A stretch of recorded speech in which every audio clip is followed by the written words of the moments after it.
If you do not like to see this buy or sell button right here at the top of your chart, you can change it. Nothing is cast on stones. What if you bring it down here? If that looks good, then I'll show you how to do that.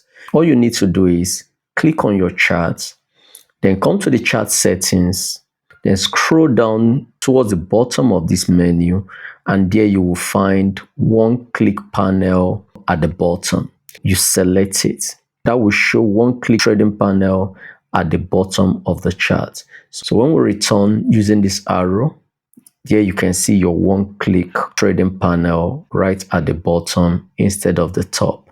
So that is exactly how you can change the positioning of the one click trading panel from being at the top to the bottom. I hope this helps.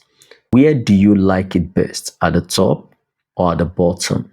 Thank you for watching. Subscribe to the channel and turn on your notifications so you don't miss out when I release the next video.